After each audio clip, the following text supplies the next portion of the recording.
Eh ben, regardez donc ça.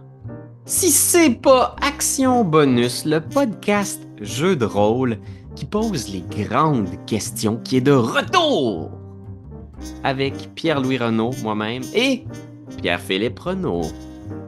Le duo Renault. Allô? Et oui, toujours ce fameux duo. Écoute, ce soir, on va se poser la question, Donjon Dragon, quel genre de jeu c'est au juste? Tu sais, spécifiquement, est-ce que c'est réellement un jeu de rôle? Parce que si tu Mhm. dis ça à quelqu'un qui connaît vraiment pas le jeu de rôle, il va être comme, ah ok, on va jouer un rôle comme au théâtre, on va s'échanger des répliques improvisées, mais il risque d'avoir une méchante surprise quand il va rencontrer sa première bataille, disons. Fait que oui, jeu de rôle, c'est un titre fourre-tout, mais qu'est-ce qu'il y en est réellement? Quel genre de jeu est-ce que D&D est? C'est une grosse question. C'est tellement un gros sujet que tu as voulu lancer aujourd'hui. C'est toi qui m'es arrivé avec ça. Puis pour vrai, c'est un gros sujet, mais Pierre-Louis, tu sais, avant de plonger là-dedans, il y a comme un petit côté littéraire qu'il fallait qu'on aborde, que j'aime ça aborder dans nos débuts de vidéo, dans nos Ouais. débuts d'action bonus. J'ai pas le goût tout de suite de plonger dans le gros sujet lourd de D&D. Je veux savoir qu'est-ce que tu lis. Qu'est-ce que tu lis ces temps-ci? Wow! Eh oui, c'est le segment. l- C'est quoi déjà le nom du segment? Je sais plus c'est quoi, je m'en rappelle pas. C'est une affaire de genre Ah, attends, c'est t'as peu. ça! C'est le voyage dans l'imaginaire. Fait que voilà, donc oui, qu'est-ce qu'on lit? Qu'est-ce qui nous stimule dernièrement au niveau de lecture, culture, n'importe quoi? Mhm. Moi, je dois te dire, je suis tombé sur quelque chose d'un peu étrange pendant que moi, je suis quelqu'un d'assez anxieux dans la vie en général. J'ai fait toutes sortes de démarches pour essayer d'apprivoiser cet aspect de ma personnalité. Puis dernièrement, j'ai lu un livre. En fait, j'ai vu un gars en entrevue, puis j'ai trouvé super intéressant, puis j'ai lu son livre sur l'anxiété.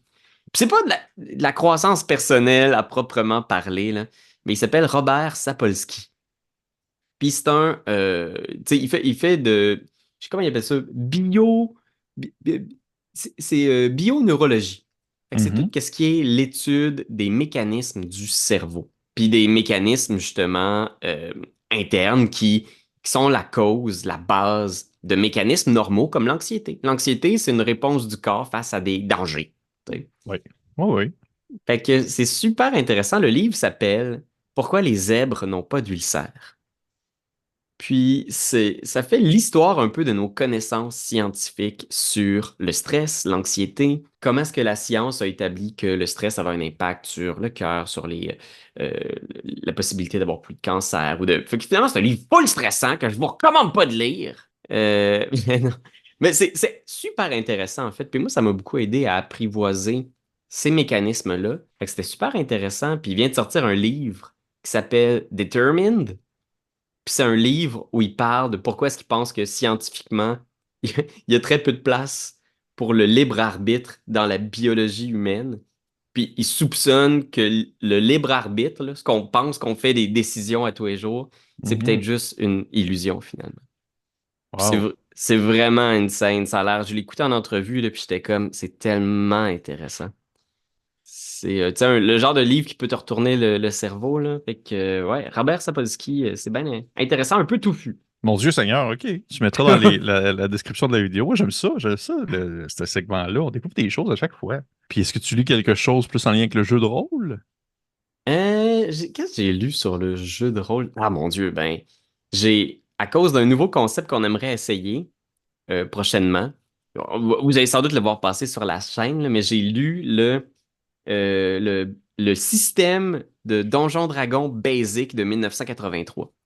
Fait que j'ai lu les trois Hmm. livrets, la petite aventure qui était fournie dans la boîte de base, puis j'ai lu aussi la création de personnages. De Basic D&D 1983, je pense que c'est la boîte de Menzner, je sais plus c'est qui a réédité, parce qu'ils ont réédité quelquefois les règles de la première édition de Donjon Dragon. C'est vraiment intéressant, parce qu'il y a vraiment, c'est tellement OSR. C'est pas OSR parce que c'était le old school original, fait que c'est comme OSO peut-être. Ouais, ouais, plus. Hmm. Mais il y a aussi vraiment des trucs que tu regardes et t'es comme, ça au niveau du design du jeu, ça fait déjà pas de sens. C'est déjà comme, sais, le voleur, le roublard, Mhm. il y a des habiletés avec des, tu sais, il y a des chances percentiles de se cacher dans l'ombre. Il y a des chances percentiles de grimper un mur. Mais ce que ça implique au niveau des règles, c'est est-ce que les autres personnages peuvent se cacher dans l'ombre? Puis si oui, qu'est-ce qu'ils font? Parce que le roublard, il a juste 20% de chance de se cacher dans l'ombre. Est-ce que ça veut dire que les autres ont comme 5%? Ouais, c'est comme Probablement, ouais. qu'est-ce que ça veut dire? Fait que oui, toi, Découvrir. qu'est-ce qui t'a inspiré récemment? Ben, ces temps-ci, je lis deux choses. Comme d'habitude, j'ai tout le temps un livre qui n'est pas de jeu de rôle, un livre qui est de jeu de rôle. Et je les ai ici, même si on est en audio, j'aime tout le temps les avoir physiquement pour te les montrer à toi. Ah! Oh non! Ah, c'est Oui, horrible! Necronomicon. Non, Mon Dieu! le premier, ça s'appelle Tout bec doux.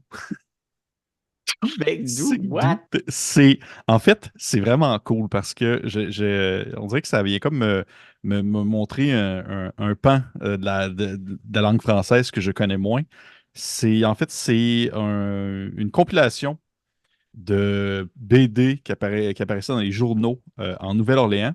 Et c'est en fait la première bande dessinée Cajun. Oh! Nouvelle-Orléans. Fait que c'est en français, mais c'est pour un public anglais. Fait que dans le fond, le dialogue est en français cajun. Puis le français cajun, étonnamment, ça ressemble quand même beaucoup au québécois. Il y a Ouais, beaucoup de ouais. termes qui ressemblent, mais il y a tout le temps comme il y a un petit carré en bas qui fait la traduction en anglais. Et c'est les aventures de Toubekdou, là, une espèce de bonhomme cajun et de sa femme un peu trop grosse. Puis c'est années, années 50, là. Oui. C'est vraiment pas politically correct. Mais Mm. je trouve ça intéressant de voir justement un aspect de la francophonie que je connaissais moins, puis de voir un peu comment est-ce que tu présentes quelque chose de français, mais à des Anglais. Et Hmm. pour ça, je trouve ça très, très, très cool. C'est mon frère, en fait, qui m'a ramené ça de la Louisiane, justement. Hmm. Puis, fait que c'est un très beau cadeau. Puis, j'ai bien du plaisir à le lire, même si des fois, il y a quelques blagues qui tombent à plat, je pourrais dire. Mais Écoute, outre ça, regarde, je peux pas, c'est tout. Je peux pas en vouloir à tout Begdou quand même. avec un Et nom de même. avec un ton de même. Et sinon, côté jeu de rôle, ces temps-ci, je viens en fait de recevoir, ça faisait longtemps que j'attendais que ça soit disponible en boutique, et j'ai reçu le jeu Thief. Thief, comme ça, comme des dents. Oh, Et la couverture est vraiment belle, là, elle est comme un peu elle est gondolée avec une espèce d'effet de profondeur qui sur une face d'un monstre. Et ça ouais. se déroule dans un espèce d'univers fictif, mais un genre de calque un peu de notre 18e siècle. Et c'est de la chasse aux monstres, en fait. Et t'es vraiment OK. comme. Tu joues comme un regroupement de chasseurs de monstres dans une ambiance très Europe 18e, un peu dans l'ambiance un peu, je sais pas si tu as déjà vu le film Le Pacte des loups, là, ça me fait un peu penser à Ouais. ça, là. Ça me fait Wow. un peu penser à ça. Et c'est du PBTA. Donc, vraiment, chaque personne a son playbook avec son rôle à jouer. Hmm. Et non, très, très, très belle découverte. J'aime beaucoup, beaucoup. En fait, j'aime beaucoup au début, le thème me parlait, mais j'aime aussi beaucoup le format et la manière que le livre est construit, la manière que le livre est présenté, même la dimension, l'espèce de. C'est un petit bouquin, comme pas gros en termes de dimension, mais il est très épais. Et je sais pas, j'aime beaucoup ça. C'est le genre de choses qui m'inspirent pour mes propres créations. Fait que, ouais, Hmm. ça, je lis ces temps-ci. Je suis bien hâte de le tester. Je suis bien hâte de le tester, de le faire tester, en fait. Fait que, ouais. C'est ce que je lis. Cool. Ben, en tout cas, c'est très, très, très beau. Mais des fois, c'est ça aussi, hein, quand l'objet est magnifique, ça donne le goût de. Ah, c'est très beau. C'est plus beau que tout bec doux, mais quand même. Fait que maintenant, Ouais, on plonge, là. la question. Donjon Dragon, quel genre de jeu c'est au juste? Effectivement, le terme jeu de rôle, il n'est pas apparu immédiatement non plus après la création de Donjon Dragon, là. Donc, en 1974, quand Donjon Dragon paraît, c'est encore un jeu assez étrange, assez mal compris par tout le monde. Mhm. Il était très difficile de savoir comment parler de ça. On parlait souvent d'un jeu d'aventure fantastique. C'était souvent le terme qui était employé à l'époque pour désigner Donjon Dragon. Ce qui, je trouve, est un meilleur terme pour désigner qu'est-ce que tu fais dans cette maudine de jeu-là, mais éventuellement a émergé le terme jeu de rôle. Est-ce que c'est vraiment un jeu de rôle? Parce que on s'entend, moi j'ai souvent présenté D&D à des amis qui font du théâtre, par exemple. Puis le terme Mhm. jeu de rôle, les gens étaient souvent comme, ah, c'est comme un meurtre et mystère, on va se prendre au jeu, prendre des voix de personnages. Puis souvent, on fait ça, puis c'est drôle, on se crée des personnages un peu funky, mais dès que tu roules l'initiative, soudainement, tu tombes dans un jeu de combat de miniatures assez pesant. Puis même si tu joues dans le théâtre de l'esprit, on s'entend que le jeu, il pogne une méchante chire. Ça devient vraiment soudainement un gros bundle complexe de règles, puis Mhm. d'actions, d'économie d'action, de sorts. Combien je peux me déplacer déjà, tout ça? Est-ce que c'est encore du jeu de rôle? Est-ce que ce serait pas plutôt un jeu de guerre? C'est la question que tu me poses ou c'est une question ouverte, là? Ça. Réponds! Hein? Je t'ai bouché, hein? Oh Je mon t'ai Dieu bouché! Seigneur. Tellement, c'est pour vrai, c'est tellement un gros sujet, là, et il y a tellement de manières, je trouve, de répondre à cette question-là. Il y a, tu sais, au final, je le sais, je vais le dire de prime abord, là, puis je suis sûr que tu vas être d'accord avec moi là-dessus. Il y aura pas, on va pas sortir de cette discussion-là avec une réponse claire et définitive, même si c'est notre opinion personnelle. Je pense pas qu'on va Mhm. sortir de cette conversation-là en se disant c'est un jeu de guerre ou c'est un jeu de rôle. On va, Ouais. comme à l'habitude, finir ça avec un genre c'est un peut-être, tout dépendant comment est-ce que tu le prends. Puis effectivement, c'est un peu ça. Et j'ai l'impression qu'il faut le voir aussi d'un point de vue de qu'est-ce que les gens en font. Parce qu'au final, c'est aussi ça, la twist avec un jeu de rôle, c'est qu'on peut en faire bien des choses. Mhm. Et Donjon Dragon, surtout, a cette popularité qui fait en sorte que les gens le prennent et le manient, et le manipulent et le transforment comme bon lui semble. Et à un certain point, oui, même si les règles sont très orientées vers le combat, j'ai l'impression, du moins quand je follow des groupes anglophones, par exemple, ou même francophones, que le monde a vraiment l'habitude et même l'attitude de se dire bon, c'est pas, ça n'a pas besoin d'être calibré. Tu sais, le monde font comme genre si Mhm. c'est pas le fun, c'est pas le fun. Si c'est ça le fun, ça c'est le fun. Moi, je triche derrière mon écran de jeu. Tu sais, dans le fond, tu Ouais. sais, le maître de jeu, je manipule les dés, tout ça. Et dès qu'on plonge dans cet aspect-là, j'ai l'impression qu'on s'éloigne énormément du côté wargame. Parce que le côté wargame, ça doit être plus calibré. Il y a le concept de devoir gérer une gestion entre que ce soit de militaire, que ce soit des troupes, que ce soit un pouvoir politique par rapport à quelque chose d'autre. Et cet aspect-là doit être équilibré. Et à partir du moment où est-ce qu'on tombe dans le homebrew, dans le fait maison, et dans le Mhm. très, j'ai écouté énormément Critical Role, puis j'ai le goût de reproduire cette ambiance-là autour de ma table, eh bien, on s'éloigne énormément de cet aspect-là parce qu'il y a énormément de modifications qui se font au système. Et fait que c'est pour ça qu'on dirait que je suis comme ambigu selon la clientèle et selon la personne qui se l'approprie, en quelque sorte.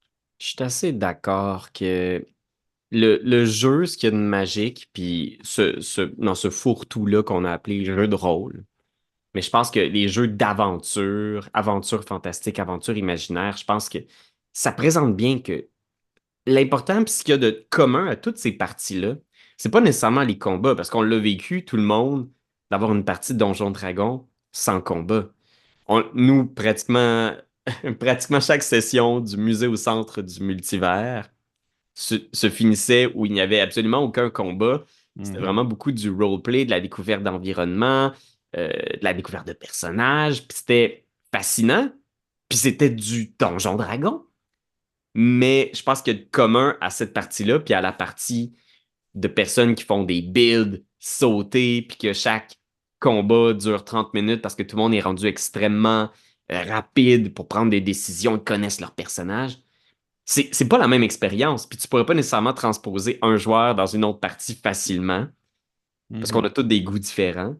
Mais au final, ce qu'il y a de commun, c'est vraiment l'aventure puis l'imaginaire. C'est particulier parce qu'effectivement, tous les jeux de rôle, mais Donjon Dragon en particulier, c'est un jeu qui contient plusieurs jeux. Ça se Mhm. peut-tu? Il n'y a pas juste un jeu dans Donjon Dragon, mais il me semble qu'il y en a plein de petits jeux, puis tu pourrais pick and choose. Tu pourrais en laisser de côté, puis tu pourrais en utiliser certains qui te plaisent davantage.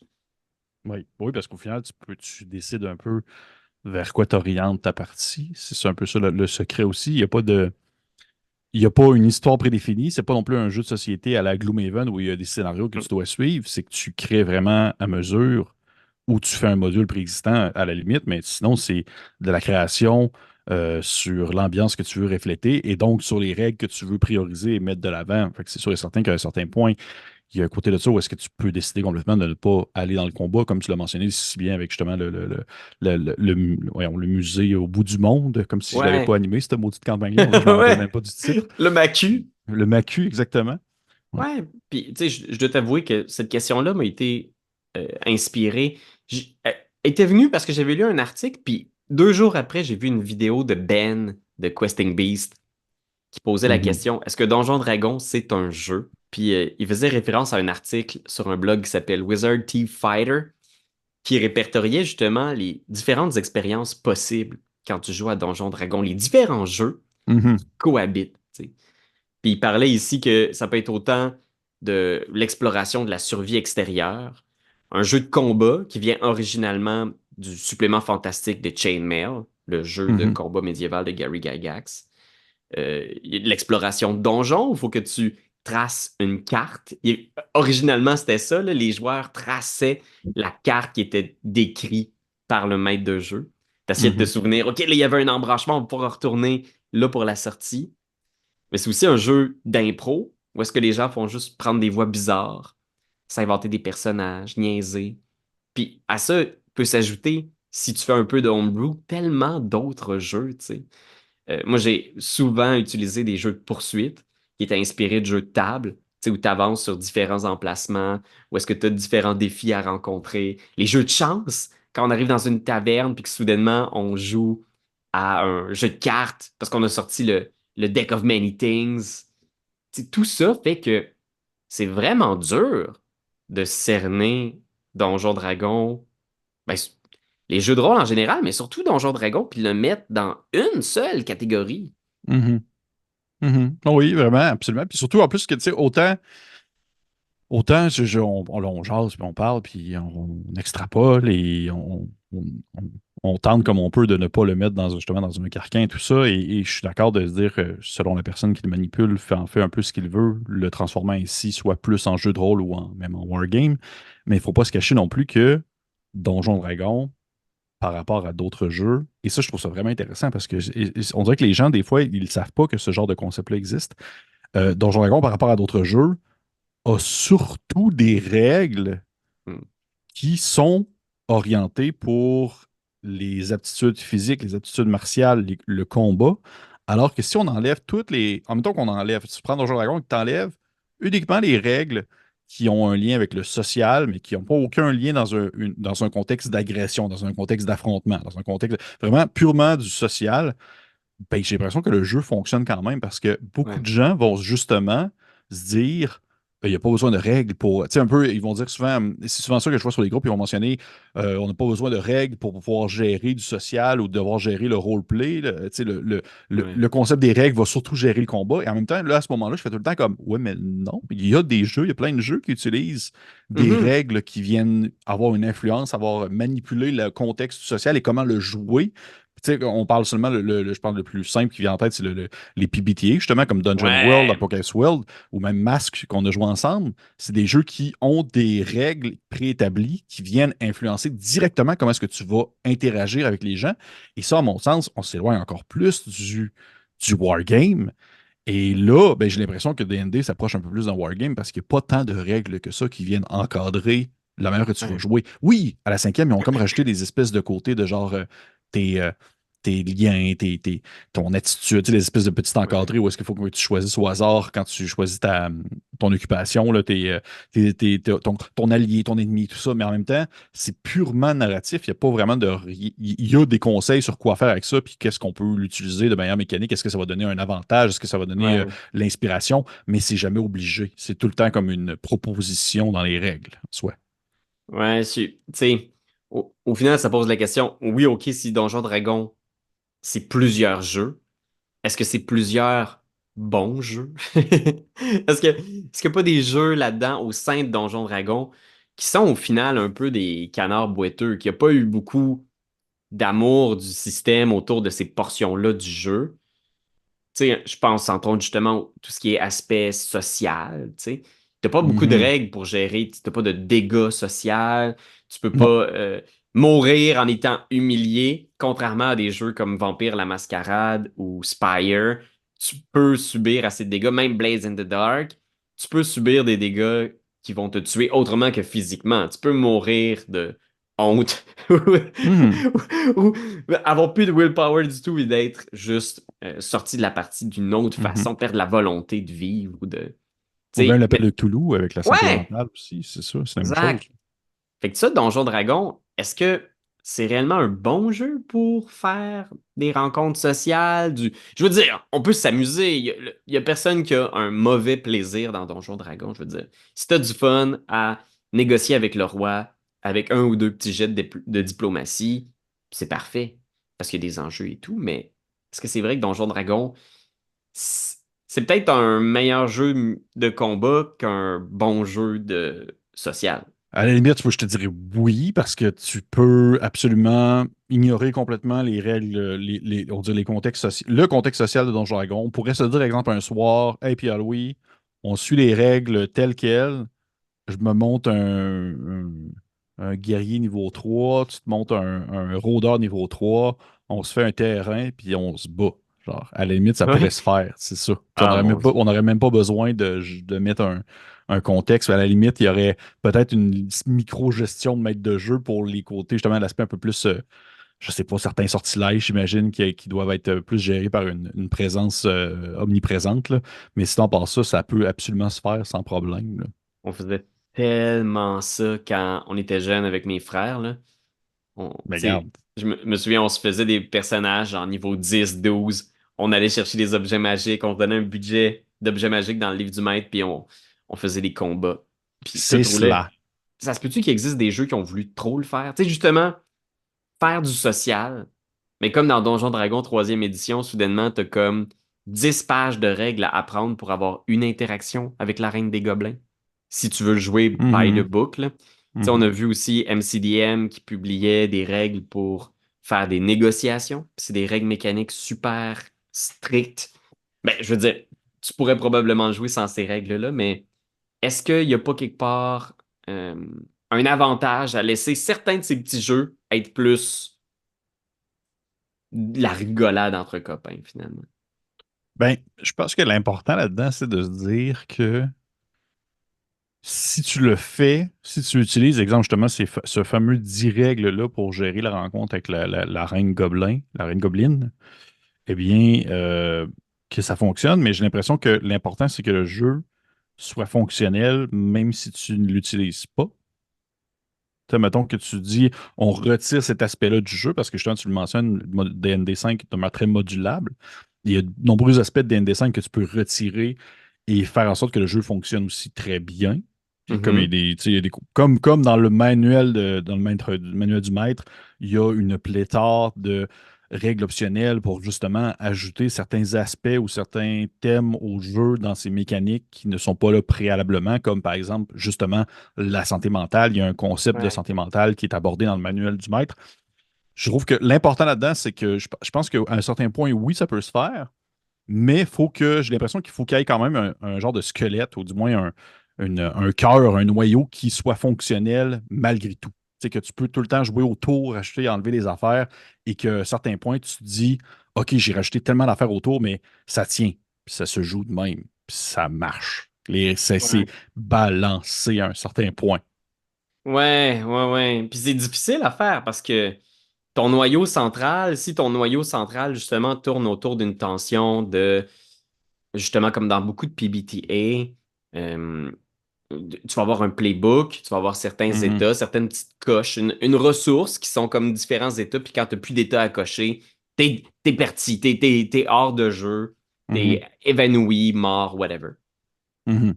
Tout Mais ça, vois-tu, c'est ouais. intéressant, mais en même temps, le combat des PBTA est pas vraiment présent. Fait que si tu as envie d'avoir un petit peu de combat, ben soudainement, les PBTA, ils te laissent un peu sur ta faim si t'es un gamer tactique, tu sais.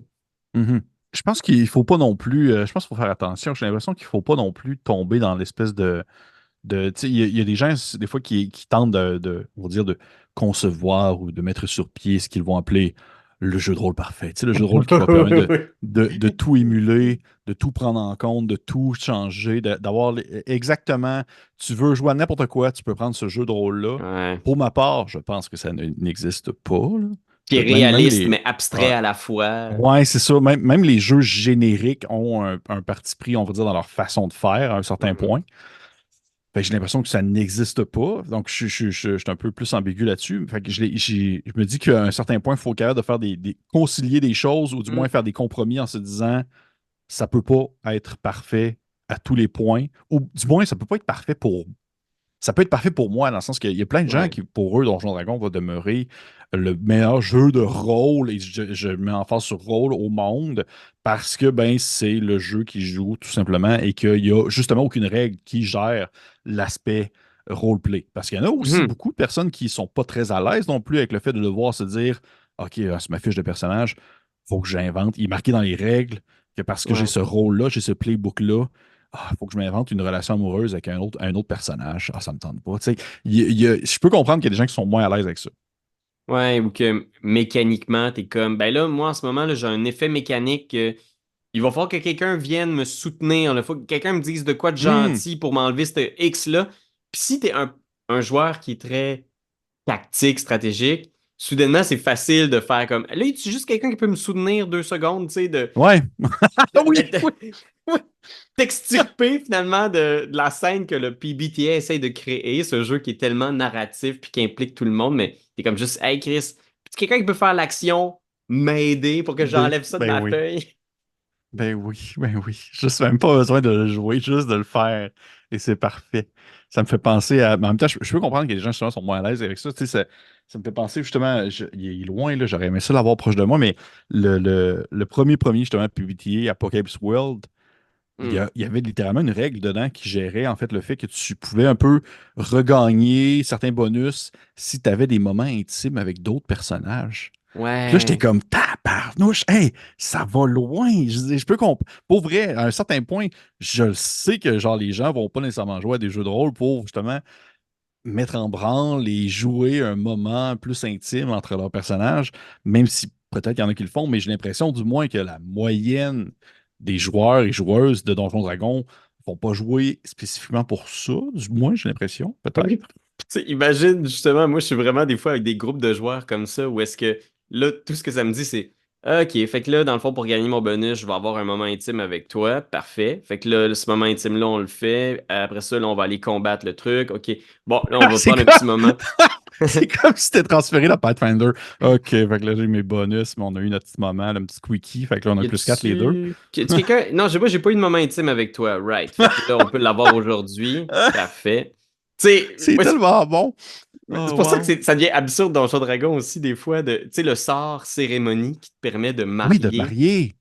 Oh, Puis là, j'ai vu des builds en ligne où les gens sont comme, tu te prends en cérémonie, tu maries tout ton groupe dans une cellule polyamoureuse avant le premier combat. Puis là, puis là, il y a comme une espèce de, juste un mindset de build. ben oui. Ben, Hey, mais ça, juste, c'est un jeu! Builder des personnages aussi, là! ben oui, mais là, tu vois-tu, là, j'ai l'impression qu'on tombe dans quelque chose qui est énormément orienté vers le wargame, ce qui me fait pencher à me dire Donjon Dragon est plus un wargame qu'un jeu de rôle. Quand tu es rendu à utiliser le peu de mécaniques sociales existantes dans le jeu pour optimiser mécaniquement pour le combat ton, Ou ton ton attache, mariage. ton mariage, j'ai l'impression qu'il y a quand même un parti pris, du moins. Écoute. C'est l'impression que ça me donne. Oui. Au final, je pense que si Donjon Dragon se veut assez généraliste comme jeu, puis englobe quand même, ou essaie d'englober l'entièreté des expériences humaines inimaginables. Tu sais, moi, je me souviens quand j'étais jeune, au secondaire, j'avais même vu des suppléments qui circulaient sous le manteau pour justement les rapprochements intimes dans Donjon Dragon. Puis il y avait beaucoup de tables, puis de genre des mois de grossesse, genre un des 8 mois de grossesse. J'étais comme. Mais man, Ça va. mais il y a eu un livre là-dessus, ouais. Il y a eu un Ouais! livre pour Donjon Dragon. C'était comment ça s'appelait déjà? En plus, c'est Annabelle Bureau qui m'en a parlé récemment. C'était une espèce de livre sur The Book of Sex. Truc. C'était quoi déjà? Mais il y Mais avait vraiment un volume là-dessus. Là, j'étais genre, je l'ai ici, mon Dieu. C'était Book of Erotic Fantasy je sais pas si c'est exactement lui que pour j'avais la vu 3.5. sur un CD-ROM. M- Shit. Mais tu sais, ça, c'était vraiment dans un but d'essayer de, dans le jeu, englober toutes les expériences. Est-ce qu'on peut gamifier, trouver un mini-jeu pour chaque espèce de maudite affaire que tu peux faire dans vie. Oui, absolument, je suis d'accord. Mais vois-tu, il y a quelque chose que je trouve vraiment intéressant et que j'aime énormément, c'est d'avoir justement des mini-jeux, des mini-jeux qui vont inventer une règle, qui vont inventer un contexte de jeu, qui vont inventer un cadre précis dans lequel il faut se conformer, mais seulement pour un moment précis ou du moins une très courte durée de temps dans une partie. Tu sais, mettons que tu fais, j'ai pas, là, j'en ai pas d'exemple rapidement comme ça, mais je sais qu'il y en a plein dans des volumes OSR ou même dans certaines aventures officielles de D&D où est-ce qu'ils vont se dire, OK, tu sais, vous êtes rendu à tel chapitre, je pense que c'est dans Dungeon of the Mad Mage ou quelque chose comme ça, que ce chapitre-là, lorsque vous arrivez à cet étage-là, tel sort fonctionne de telle manière, tu sais, on va dire, où Ouais. est-ce qu'il y a comme un cadre spécifique à devoir respecter certaines règles, même si au final, ces règles-là, tu ne vas jamais les réutiliser par la suite, même si ces règles-là n'auront jamais aucun impact par la suite dans le jeu de Donjon Dragon 5e édition, le fait qu'il y a des fois qu'il y ait des mini-games qui sont temporaires, comme pour régler un puzzle. Tu sais, mettons, même dans Ouais. le contexte, même à la limite, être en face à face, par exemple, qu'on jouerait autour d'une table et que là, les joueurs, les personnages arrivent devant une porte qui est barrée et que tu tends au joueur un espèce de puzzle à la main qu'il faut qu'il réussisse à conclure pour ouvrir la porte, ça rajoute un Ouais. mini-game qui n'existe pas. Mais ça, je trouve ça cool. Je trouve ça cool quand justement Ouais. c'est cadré dans un temps précis. Quand c'est pour un Ouais. moment spécifique, je trouve que ça rajoute un petit côté ludique, justement, qui vient apporter qui vient, on va dire, donner un poids au côté wargame, mais que je trouve intéressant. Ouais, puis je pense que c'est awesome parce que si tu connais ton public, si tu connais les joueurs qui vont être assis autour de ta table, Mhm. puis que tu sais quel genre de jeu ils apprécient, est-ce qu'ils font des meurtres et mystères, est-ce qu'ils font des escape games, tu des étudiants en théâtre, ils collectionnent-tu les Warhammer?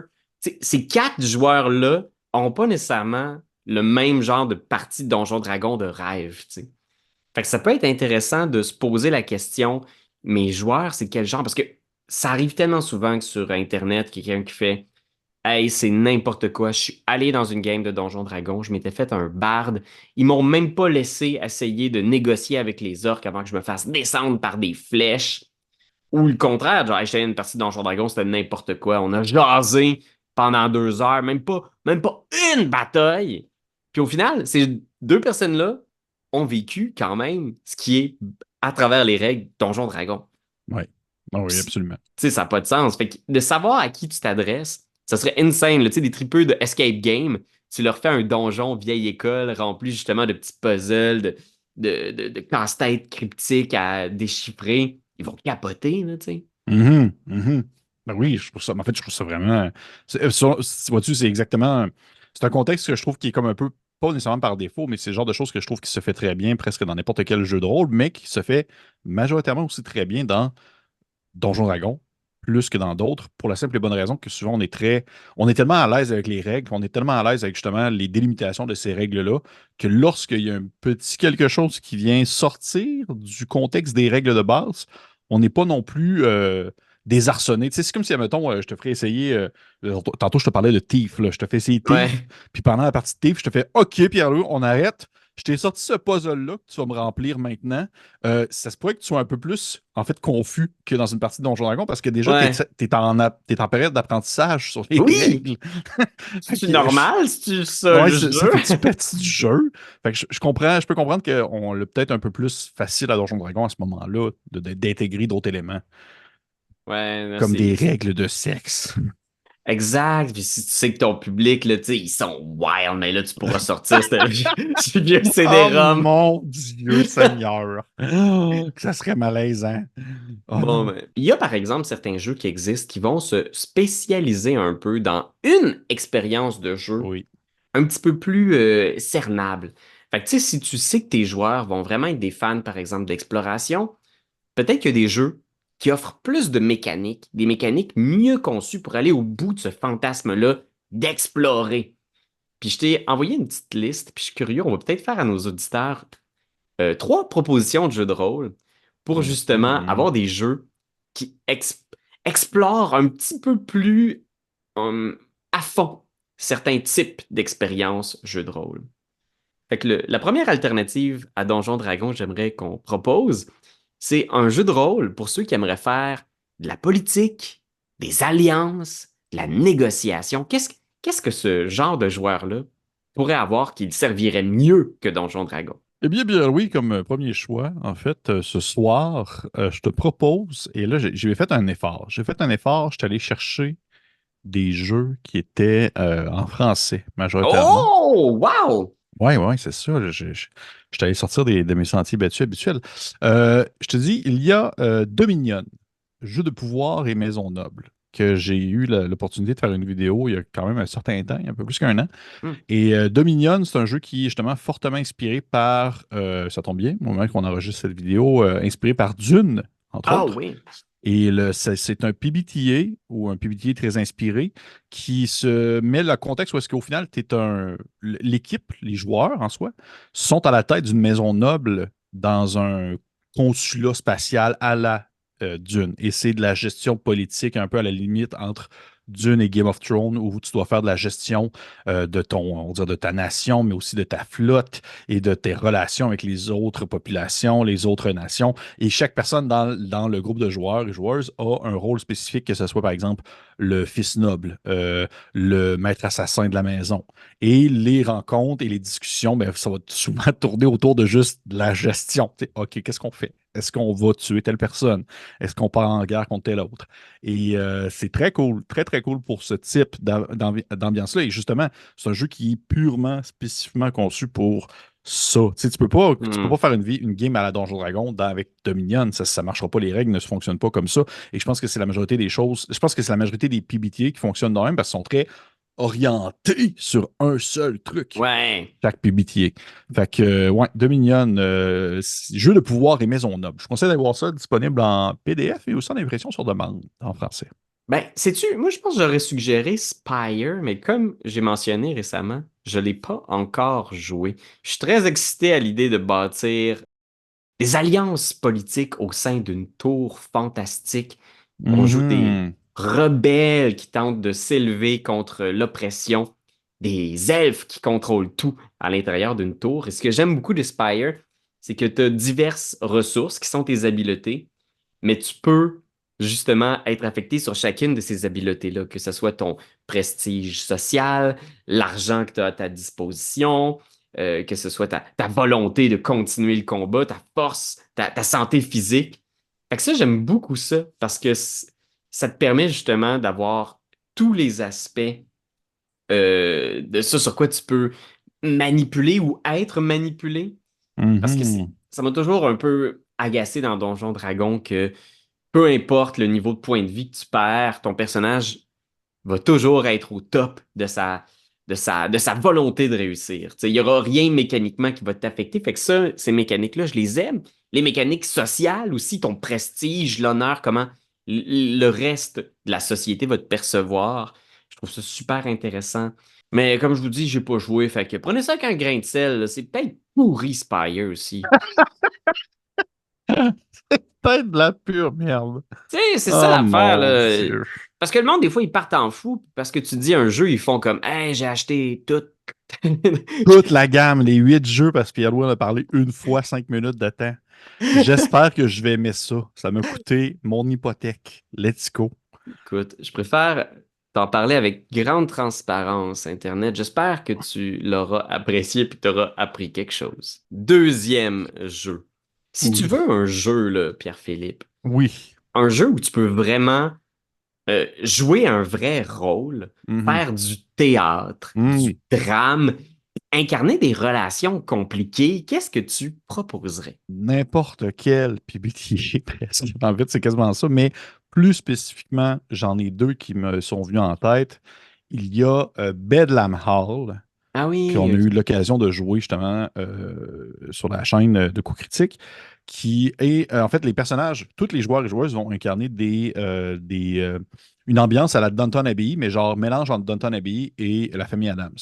Et tu Ok. vas incarner, c'est les serviteurs de la maison. Et c'est uniquement des relations. C'est uniquement du Ouais. drame. C'est uniquement de la gestion de crise de oh non, la petite, elle a tué le chien de la famille puis elle a mis sa tête dans le buffet. Fait que là, tu sais, c'est des choses comme ça. Wow. C'est vraiment très dark gothique, mais c'est tout le temps de la gestion de crise, c'est tout le temps du drame, des relations compliquées. Il n'y a pas de combat. Tu ne vas pas commencer à te battre. Il n'y a pas de règles pour gérer le fait de se battre là-dedans. Oui, Là. c'est ça. Il y a pas, tu vas pas jamais, là, jamais, jamais, jamais, jamais. Parce que si un temps soit peu, tu vas commencer à te battre, ben, tu vas te faire renvoyer. Et souvent, je trouve ça intéressant parce que j'ai l'impression que des fois, ces jeux qui vont te avoir une prémisse, qui fait en sorte que tu es dans un cadre précis où tu dois respecter des règles, comme là, les règles de bienséance parce que tu es un serviteur dans la maison.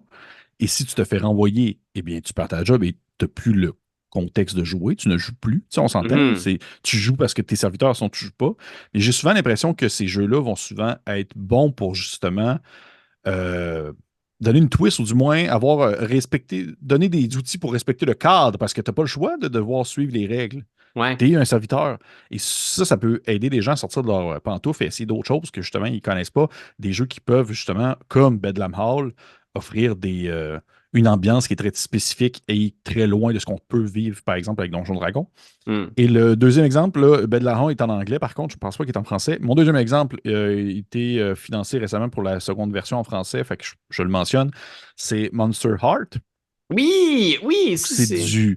du drame, du teenage drama à la Euphoria, mais dans une Ouais. école avec des monstres. Fait que c'est exactement ça. C'est ça aussi, c'est de la gestion de relations sociales, de qui sort avec qui, puis Ouais. qui me trompait avec qui et tout ça, mais je suis un vampire, puis t'es un loup-garou. Alors, Ouais. je trouve que c'est une belle autre option pour les gens qui veulent explorer l'aspect plus justement théâtre, drame, relations compliquées. Ben, tu vois, moi aussi, je proposerais un PBTA parce que Mask, la nouvelle génération, c'est le jeu que Mhm. j'ai trouvé le plus intéressant mécaniquement pour gérer les relations. On joue de jeunes adolescents super-héros, puis tout au long de la partie, chaque relation que tu vas avoir, chaque interaction avec un adulte, avec un ennemi, va mettre en jeu comment tu te perçois. Fait que Mhm. si tu te perçois vraiment comme une menace, ton dé de menace va être très élevé, fait que tu as vraiment beaucoup de chances de faire des choses très menaçantes, très dangereuses. Mais si à cause de quelque chose que quelqu'un a dit, finalement tu réalises que tu es juste un humain ordinaire, t'es pas si spécial que ça, ben tu vas perdre de la menace, tu vas être beaucoup moins. Mécaniquement, tu vas être moins fort parce que c'est comment toi tu te perçois. Tu sais. C'est vraiment super fin, c'est super beau. Puis tout au long de la partie, tu pourrais mécaniquement faire Hey, encourage-moi pour que je redevienne une menace. Mais c'est tellement bien intégré comment nos relations entre nous vont faire alterner ces relations-là. Puis ça a beaucoup à voir aussi avec le maître de jeu, puis comment il va interagir avec toi, avec ses différents personnages adultes, que ce soit des mentors ou des ennemis. Fait que j'ai trouvé ça super beau. Puis en même temps, quelqu'un s'emmerderait tellement si, genre, il arrive avec Ouais, l'idée préconçue qu'il va comme avoir une attitude très optimisation dans une game de masque en se disant allez, ouais. là, tu vas me donner du social là, pour que je puisse revoir mes pouvoirs et tout ça. Ouais, je Fait pense que, que ça serait vraiment ennuyeux pour un oh power oui, oh gamer. oui, oh oui, définitivement, définitivement. Troisièmement, un jeu où est-ce qu'on aimerait ça faire de l'enquête, du Hmm, mystère, de l'exploration. Y a-tu un jeu qui nous sert mieux que Donjon Dragon? On serait-tu mieux servi avec un autre jeu? il y en a plein. Hmm, Plein. Surtout si tu veux vraiment gérer l'aspect exploration, mystère, tu sais, c'est comme un des trois piliers de Donjon Dragon, là, ouais, l'exploration. Puis ça, en soi, c'est mon pilier préféré. J'aime beaucoup ça, faire de l'exploration à Donjon Dragon. Puis à un certain point, je trouve que le jeu s'y porte bien pour de l'exploration. ouais. Par contre, pour l'enquête, pas du tout. Zéro pin bar. Et à ce moment-là, il y a beaucoup d'autres options que je trouve qui sont plus intéressantes. Et je vais encore une fois nommer un jeu en français qui est Hmm, accessible en français. J'en ai parlé en fait très récemment, très très très récemment dans une vidéo. Ça s'appelle Public Access. hmm, Et Public Access, c'est un jeu qui est fait en anglais, c'est par des Gauntlet. Et en français, été traduit par Gulix, qui se nomme. Et yeah, des Gauntlet sont vraiment, vraiment, vraiment bons pour faire des jeux qui ont des mécaniques narratives très flyées, qui hmm, sont très spécifiques et très thématiques à un style précis. Ça s'approche beaucoup d'un PBTA, mais en même temps, ça va à tout le temps ajouter des petits aspects, des petites saveurs un peu plus différentes à quelques endroits. Hmm. Et Public Access, quand j'ai lu en anglais comme en français, j'ai fait oh mon Dieu Seigneur, c'est cool pour des enquêtes. Parce Hmm. qu'en soi, ce jeu-là, tu as une gestion d'enquête qui fonctionne d'une manière où est-ce que tu as plusieurs indices, OK. plusieurs suspects. Et ils ont d'autres jeux aussi qui fonctionnent comme ça. Public Access, c'est pas le seul, mais Public Access est en français. C'est pour ça que c'est lui que je mentionne. Et en soi, dans ce jeu-là, tu enquêtes dans une petite ville américaine au début des années 2000 sur un mystère qui est très creepypasta, urban legend et tout ça. Et en fait, tu enquêtes sur la disparition d'une chaîne de TV, grosse histoire pour simplement dire un peu dans quoi tu t'enlignes. OK. Et lorsque tu fais une enquête dans Public Access, les intrigues ne sont pas prédéfinies de façon à ce que, à la fin, le maître de jeu le sait déjà, c'est qui, exemple, le coupable ou qui est à l'origine de tel secret ou qui est à l'origine de telle disparition mystère. C'est que les joueurs, les joueuses, pendant la partie, vont faire plusieurs hypothèses, vont sortir plusieurs euh, possibles coupables Hmm. et tu essaies en fait de voir si tu es capable de relier des points et faire en sorte que cette hypothèse que tu mentionnes est probable, elle est possible. Et si elle l'est, eh bien, c'est ça le coupable. Et c'est ça, en Ouais. fait, les C'est les indices qui ont joueurs qui été. l'ont inventé. Oui, exactement. Et ça, j'ai fait genre, ah, shit, que c'est fort. Parce que c'est tellement. Puis, je veux dire, c'est pas le premier jeu qui fait Hmm. utiliser ce type de mécanique-là, mais ça le fait tellement bien, là, de se dire que tu as vraiment l'impression, en fait, que tu vas créer quelque chose qui, au final, se tient parce qu'il faut que ça se tienne. Parce qu'au final, à la fin, quand même, il y a une suite logique, une suite mécanique qu'il faut que tu suives pour dire que tu peux pas juste dire, ah, moi, je pense que c'est lui, puis il a fait ça avec ça, puis ça, puis ça, Ouais. puis au final, ça va être ça, ça va être ça le coupable, ça va être lui le coupable. Mais c'est pas de même qu'il faut que tu le fasses. Il faut que tu respectes quand même un certain ordre, il faut que tu respectes un certain cadre. Et si tu le respectes bien, eh bien, c'est très logique. Ou quand tu arrives à la fin, tu te dis, je pense que c'est telle personne qui a kidnappé la fille puis qui l'a amenée au château d'eau dans le vieux coin perdu du village puis qui l'a sacrifié, par exemple. Et Mhm. là, souvent, il y a des mécaniques qui font en sorte que tu fais quelques jets pour voir si ça se tient. Et là, si ça se tient bien, c'est ça la réalité. Et ça, pour de l'enquête, j'ai trouvé que c'était Hmm. tellement cool pour vrai, là. Oh mon Dieu, que j'ai Ouais. trouvé ça cool. J'ai trouvé C'est- ça cool parce que tu n'as pas l'impression que tu vas pas comme juste donner des indices de même. T'as pas, en fait, il y a vraiment là, ça, c'est intéressant parce qu'il y a vraiment une gestion mécanique à Hmm. la gestion d'indices, à la gestion de l'enquête. C'est pas juste je te donne des indices parce qu'au final, il faut que tu les saches parce que si tu ne le sais pas, tu ne résoudras pas l'énigme. Ouais, c'est ça. L'énigme, elle se résout parce que tu l'as fait en même temps que tu la Ouais. résous. Ah, c'est Et voilà. intéressant. Et voilà. Public Access, tu dis le titre? Public Access, traduit en français par Gulix. Très cool initiative de sa part. Vraiment un super cool jeu. Ben écoute, tu m'as donné vraiment le goût de l'essayer. Moi, tu sais, tu vois, je suis du genre en général dans mes enquêtes à vouloir avoir le truc le plus basic possible pour que ce soit justement l'intelligence des joueurs qui soit mis de l'avant, que ce soit. Mhm. Tu mets une situation dans laquelle c'est les joueurs qui vont trouver des solutions. Puis des fois, je les connais même pas moi-même, tu sais. Puis pour ce genre de système-là, moi, j'aime beaucoup faire des enquêtes avec des trucs méga simples comme, par exemple, Liminal Horror, qui va être Ouais, ouais, c'est traduit cool ça. Ouais, c'est en cool ça. français par horreur liminale. Je sais pas si t'as Ouais, entendu ouais, parler de ouais, ça. ouais. Ouais. Un bon Un, choix.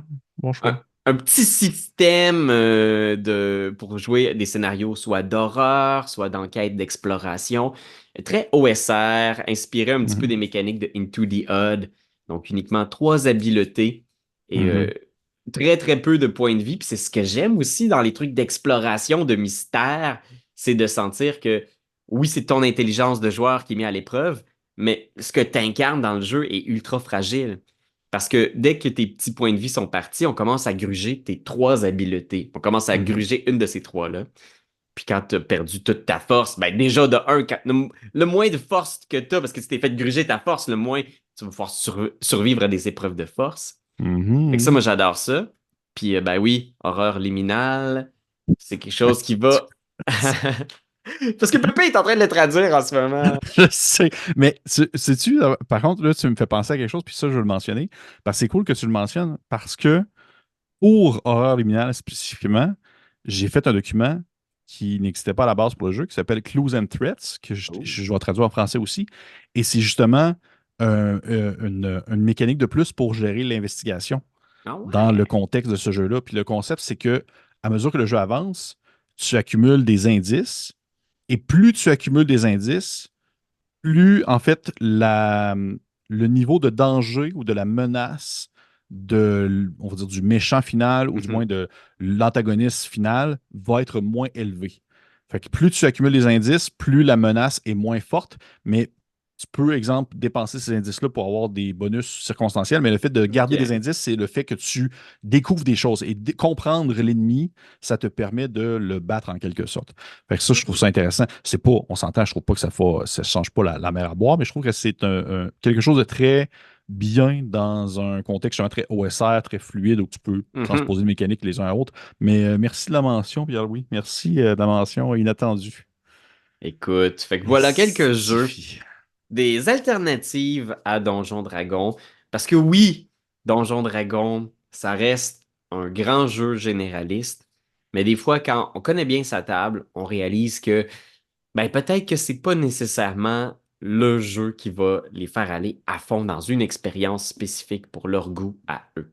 Peut-être aussi qu'on va être mieux avec un bon vieux Diplomatie, le jeu de table, ou un bon vieux Warhammer, puis cramer des milliers de dollars en armée. Mais j'invite les gens quand même, parce que les gens nous écoutent.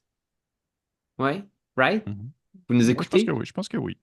Puis les gens, des fois, ont des questions. Fait que je vous inviterai à les poser en commentaire si vous avez des questions. Laissez-nous vos questions, que ce soit sur le jeu de rôle en général, sur vos parties, des idées de prochaines actions bonus. On va y répondre. Parce que dans le dernier épisode, il y a quelqu'un qui nous a posé la question. Avez-vous joué au jeu de rôle de G.I. Joe? Pépé fait non de la tête, il cligne des Non, yeux. non, non, pas dans mon cas. J'ai énormément de difficultés avec les jeux à licence. En général, parce que surtout quand c'est des grosses licences qui viennent d'un gros concept, j'ai tout le temps peur de scraper l'ambiance, j'ai tout le temps peur de briser justement l'ambiance ou les thèmes et de ne pas Ouais. en fait refléter convenablement ce que le produit originel propose. Fait que je suis bien, bien, bien, on va dire en bon québécois, je suis bien frileux, j'ai bien de la difficulté à me lancer dans ce type de choses. Il y en a quelques-uns qui me font de l'œil, que j'aimerais essayer. Mhm. Mais G.I. Joe n'en fait pas partie. Je fais pas partie de. Ça fait pas partie de mon enfance, malheureusement. Ben, tu vois, moi, je suis un peu de même aussi. G.I. Joe, ça n'a pas vraiment été des souvenirs de jeunesse. Fait que ça n'a pas trop piqué ma curiosité. Fait que je ne l'ai pas essayé, malheureusement. Mais oui, y a-tu un jeu, mettons, là, un jeu à licence que tu aimerais essayer, là? S'il y en a un, ce serait lequel que tu testerais? Mon Dieu, bonne question. Mon Dieu Seigneur, je ne saurais pas trop. Ah, ben, ok, non, c'est pas vrai. Il y en a quelques-uns que je trouve vraiment très cool. Un jeu sur un Euh, film il y a connu, des, une non, il y a série de des jeux jeux, vidéo. il y a des jeux de licence que je trouve très cool. En fait, le trois quarts de toutes les licences que possède Free League sont merveilleuses. Tu sais, genre Mhm. Alien, Blade Runner, c'est des jeux absolument incroyables, pour vrai, Mhm. 100%. J'aurais voulu aimer celui de Dune. Malheureusement, le système de Modifius, je ne l'aime pas tant, le 2D20. J'aimerais ça qu'il y ait un jeu de rôle de Robocop. Oh, un Je jeu de suis rôle de sûr qu'il y en a RoboCop! un. Je suis sûr qu'il y en a un, en fait. Je suis sûr qu'il y en a un, en fait, puis que je le connais pas. Ouais, je suis sûr que ça. Sinon, il y a celui de Juge Dredd aussi que j'aimerais ça essayer. Ouais. J'ai pas essayé encore. Fait que moi, je te dirais que ça serait dans ces eaux-là environ, là. On Hein? dirait que je rêve un jour, puis j'ai déjà vu des gens faire des tentatives sur le net, publier des tests de ça, de faire, de reprendre les règles, exemple d'Alien, justement, le jeu de rôle, mais à la sauce Jurassic Park. Genre dans un parc jurassique où il faut que tu ailles sauver des gens qui sont genre perdus, tout ça. Ça, c'est comme mon, Ouais. mon, mon rêve d'enfant. Ça, j'aimerais beaucoup ça. Ah, ça serait Toi- quand Puis même toi, cool. Pierre-Louis? Euh, ben, tu vois, moi, je suis quand même toujours curieux des jeux à licence. Surtout si c'est des licences qui me parlent. Mais tu vois, celle que dernièrement, j'étais pas certain d'aimer, là, puis j'arrête pas d'y penser, j'aimerais vraiment ça y rejouer. C'est le Marvel Multiverse, le jeu de rôle de Matt Hmm. Forbeck. Parce que le jeu a changé beaucoup. Moi, j'avais essayé Mais la version démo. Ouais. Mais là, dis-moi, là, OK, ça tombe bien que tu es là parce que là, j'ai une question Ouais. pour toi. Là, parce que tu sais que j'ai de la misère à suivre les avancées de ce jeu-là. C'est-tu moi, là, présentement, c'est-tu publié par Cool Mini or Not? Ça, j'ai vu passer que Comini Arnold publiait le jeu, ça se peut-tu? De ce que j'ai compris, puis ce serait corrigé en commentaire si c'est pas le cas, le jeu est publié par Marvel Entertainment. Entertainment. Entertainment! Entertainment! Ouais, c'est fou, c'est Ouais. la branche allemande. Entertainment! Ils sont bien agressifs et en même temps, ils sont fins. OK. Mais non, c'est Marvel qui édite le jeu, de ce que j'ai compris. Fait que c'est ça qui est particulier. C'est qu'il y a un souci du respect de la licence absolue, parce que Marvel, c'est quand même un monde qui est foisonnant. Il y a Mhm. tellement de héros dans Marvel, puis d'événements canon, pas canon, dans cette dimension-là, dans une autre dimension, dans cette dimension spécifique-là, que c'est un peu étourdissant. Fait qu'ils ont voulu vraiment essayer de garder tout ça cohérent à l'interne. Puis ils ont retravaillé beaucoup le jeu. Il y avait certains aspects du jeu qui me déplaisaient, qui ont été modifiés. J'ai pas vu le résultat final, mais j'ai écouté beaucoup de playthroughs récemment. Puis j'étais comme, ça a l'air quand même cool. Assez mathy, un peu crunchy. Je pense qu'on en avait parlé un petit peu, là, mais il y a beaucoup de chiffres, puis tu as des multiplicateurs qui, euh, qui vont. Fait que, tu sais, il faut des fois que tu fais ton chiffre, ton dé Marvel, multiplié par un tel nombre, mais qui est réduit par la réduction de dommages de ton adversaire. Fait que il y a un peu de maths d'impliqué quand même. Tu sais, ça rappelle un petit peu le niveau calibre de complexité de Pathfinder, par exemple. OK. Mais tu joues Spider-Man, tu joues Wolverine, tu joues Deadpool. Puis tous leurs pouvoirs sont transcrits par des habiletés qui ont l'air d'être ultra thématiques. Tu sais. OK. Puis en même temps, je veux dire, cet univers-là peut tellement être filtré à plein de sauces que t'as pas comme peur de briser un peu le mood, là. Je veux dire, il existe ce qu'on appelle justement le multiverse, là. Tu pourrais C'est faire une ça. version du jeu où est-ce que justement t'es Spider-Man, mais t'es un vilain. Ou tu sais, quelque chose Ouais. comme ça. Fait que, Spider-Man de Montréal. ouais, exactement. Ah, c'est bol! Ah, faut tellement que tu fasses ça. Oh, T'imagines? Puis, en oh, fait, il peut juste wow! pas aller ben loin au centre-ville parce qu'il n'y a pas assez de Il n'y a bâtiments pas assez de assez hauts. building. En fait, le résistant, c'est qu'il court. Il fait juste courir dans la banlieue. C'est Il prend vraiment le long. bus. Il prend le Ah, Bessic. shit, que c'est bon. Il prend un Bixi. C'est tellement bon. Oh, Fait que bref, ça s'en vient bientôt sur la page Et tu Game, le Spider-Man de de Montréal. Montréal, Qui sera avec accompagné Benjamin par. Désiel Toi, dans c'est le quoi? rôle. Qu'est-ce que tu jouerais comme héros, toi, Ah, Pépé? à Montréal? Ah, je pense Ouais. que Seigneur, là, tu me lances quelque chose parce que en même temps, je suis tellement fan de ces BD-là quand j'étais. Euh, le Spider-Man, c'était tellement un choix comme. C'était un no-brain, c'était un choix que c'était sûr qu'il fallait que ça soit là. Là. Surtout à Montréal, il faut que ça soit très urbain. Là. Ah, man. Je pense que je prendrais quelque chose de très comme. Genre. Mon Dieu! Je pense que je prendrais genre le Punisher ou de quoi de même de Le très. Punisher! Oh, Tu sais, wow! vraiment pour dire que c'est beaucoup trop violent pour Montréal. Ouais. Tu Il sais, fait la vraiment, loi dans Hochelaga, je fais puis. sauter Berry, UQAM, puis tu sais, des trucs de même. Tu sais, il se passe des choses, là, des trucs qui vont à des niveaux que ça se peut pas que ça soit violent de même. Là. Mais moi, je pense que ça serait cool, le Punisher, un genre de version montréalaise du Punisher. Ça serait mon jam. Ouais. Wow! Ouais, ça va être la Terre 787. Ouais, il Ah, faudrait de quoi trouver de un. même. Faut trouver un chiffre de Montréal, quelque chose de même, là. Ah, wow, c'est tellement une bonne idée. Fait que bref, vous l'avez su en exclusivité ici. Mais d'ici là, Internet, on vous souhaite un super beau printemps. Si vous voulez commenter aussi, puis vous nous partager, qu'est-ce que vous en pensez, vous? Donjon Dragon, c'est quoi exactement comme jeu? Est-ce que vous pensez qu'il y a peut-être plus de cohérence à amener à ce set de règles-là? Est-ce qu'on pense qu'on devrait couvrir plus sévèrement les activités sociales? Est-ce qu'il devrait y avoir plus de règles ou au contraire, devrait-on être plus lousse sur les règles puis dire hey, jouez le jeu comme vous voulez? Qu'est-ce que vous en pensez? Dites-le nous, Internet. Sinon, on ne le saura pas si vous nous le dites pas. On ne peut pas le savoir. Non, on peut pas lire dans votre tête. Ouais. Pas encore, parce que je vais être le professeur X de Montréal. Bye!